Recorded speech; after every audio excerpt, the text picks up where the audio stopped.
Good morning. Good morning. We're here on the Blitz package. Preston Jackson, Big County Preps. Last night, our game of the week was Seffner Christian at Cambridge Christian, and the Bridge Boys ended up victorious 34-7. They extend their winning streak to 5-0. Seffner Christian drops to 4-1. Last night was not the prettiest game by any means. I'm sure both staffs are going in watching film today, highly upset with their kids for a lot of mental mistakes. It was a highly penalized game. At the start of the fourth quarter, it was 31 flags thrown, 31 penalties combined by both teams, and at one point, it was a flag every play. Literally, every single play. If a kid made a play, you'd have to look in the backfield and you see the little yellow laundry on the ground. Every single play, there was a flag thrown. So it definitely slowed the game down, definitely took the air out of the balloon. Just highly penalized. A lot of mental mistakes, offsides, holding calls, kids not running their feet, kids hitting late after the hitting kids late. It was just not the best performance if we talk about discipline. Seffner Christian is an okay team. They are okay. I'm telling you, whoever has to play them next, you'll be surprised. I definitely think if Carmen Mackey was playing, it'd be a different story. But Seffner Christian is a pretty good little team. However, they weren't manned, didn't have the manpower to overpower, if you will, for lack of a better word, Cambridge Christian. You could tell early in the game they had a number of different trick plays that they were playing. And my theory is anytime a team starts throwing out trick plays early in the ball game, they're not very confident they can win the game.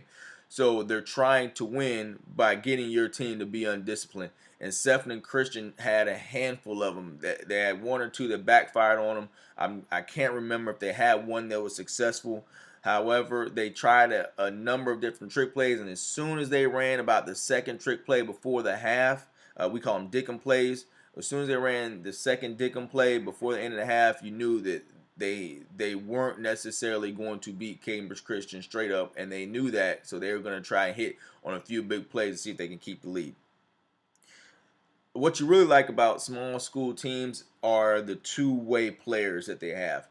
The guys are conditioned well. You can see for Cambridge Christian, Richard Garage, Aaron Pierre, Andrew Cunningham, even Derek Powell. A number of those guys are two-way players, so they're going both ways every single snap, and they're making an impact on the field. You really respect the two-way players. In this day and age, a lot of teams trying to eliminate the two-way player. Rough because they have the numbers and they have the talent, so they're trying to eliminate the two-way players. Just in my opinion, thought that the game was an okay played game. Cambridge Christian was much more talented than Seffner Christian. It was close. Seffner Christian struck first, went up 7-zip. Then Cambridge Christian fought back, tied the game. They exchanged punts. 14-7 Cambridge, then 21-7 Cambridge at the half, and then they ended up pulling away at the end of the game. I'm gonna tell you one kid, and let me pull my notes up on Cambridge because I don't want to get his name, but the kicker was probably one of the best players on the team. He had a phenomenal leg. Give me a second, I'm gonna pull his name up. Cambridge, going to the roster. All right, the kicker for Cambridge, Jacob Enos, and I apologize, I pronounced his name wrong, but Jacob Enos, monster leg, bailed Cambridge out several different times. He booted that bad boy. He had a lot of height, a lot of length. He could be one to watch when those college scouts come around if they need a kicker. Aaron Pierre needs more touches on offense as a running back. He is a gifted athlete, period. He gives them a different dimension at the running back position. He's more of a power back. However, he's got good lateral movement. He could definitely be a change of pace guy, especially since Andrew Cunningham gets the majority of the carries. And Seffner Christian did a good job against the inside and against the inside run against Andrew Cunningham for the majority of the night. He broke out one, but again, the penalties, they called it back. But for the most part, they kept him bottled up, kind of frustrated him a little bit. You could tell it was kind of wearing him that he wasn't busting many big runs. So credit to the Seffner defense for having a pretty good game plan of stopping the inside run for Cambridge Christian. Now, on the outside, Jalen Jackson was tremendous. Anytime Cambridge gets into a bind, they put the ball in the player's best hands. And at any point in time, the best player on their team wore number 5. Last night he was wearing number 5 to honor his teammate Caleb Young, who went down to an ACL injury. So I'm going to call him number 5 right now. But Jalen Jackson is a special player. If it's third down and long, third down and medium, if they need a first down or a play, trust. If you're playing Cambridge, your game plan needs to be somehow we need to stop Jalen Jackson. Easier said than done because the kid can go. He can change directions on a dime. College scouts, this is your alert. I'm going to tell you right now, he is a spitting image of Darren McNeil at Arnwood. He's right at 5'9". I was talking to Coach before the game. I said, Coach, let me walk up on him and see how tall he really is. I'm 5'9". He stands eye level with me. The young man is mannerable, good build on him. You look at him from behind, you see his hamstring, you see his butt on him, you see his calf, you see his whole body in the build. He has a really good build. He's a special player, high-level D1 kid, and somebody's going to get one. Again, if you're game planning for Cambridge Christian and it's third down, you better be ready for Jalen Jackson to make a play. 9 times out of 10, it's going to happen. He's going to win that down for Cambridge Christian. So really like Jalen Jackson as the second running back option. Believe Aaron Pierre could be really good if he gets 10 to 15 touches a game at the running back position. If they can spread the wealth between him, Andrew Cunningham, and Jalen Jackson, then you have a 3-headed monster. Seffner just didn't have an answer on offense. The freshman quarterback, Isaiah Knowles, he struggled a bit, and that's not a fault of his. They just didn't have much to muster up.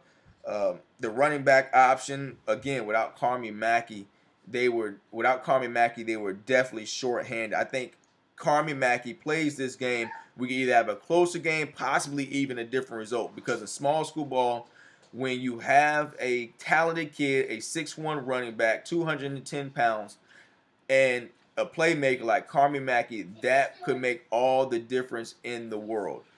Because the number of kids and the talent level on the field is not as if you were at an Arnwood playing game. So one guy can make a big difference in a ball game like that.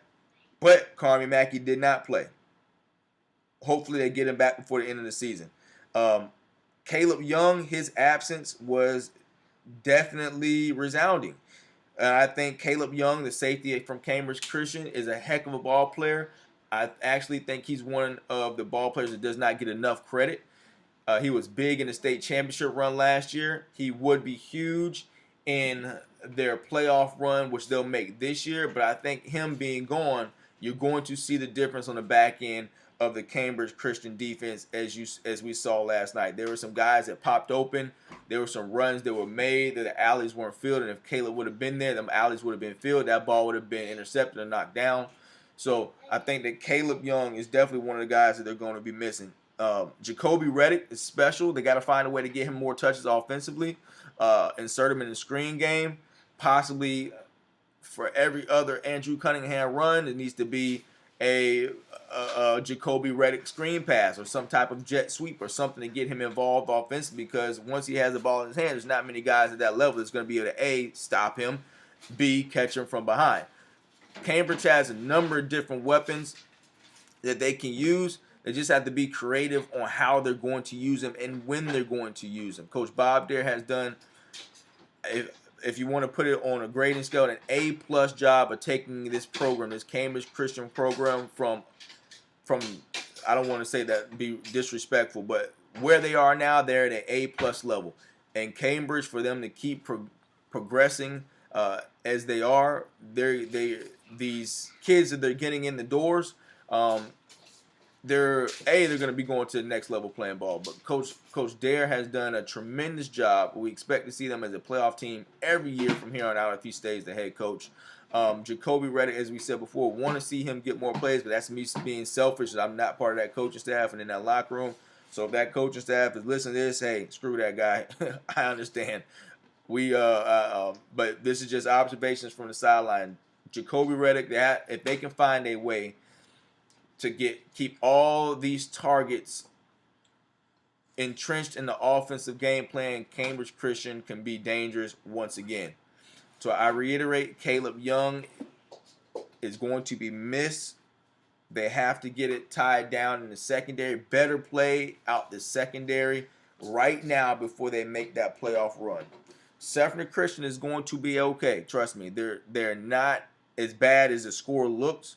If they get Carmi Mackey back, the whole morale of the team is going to be. Remember, they just lost their first game. They're 4-1.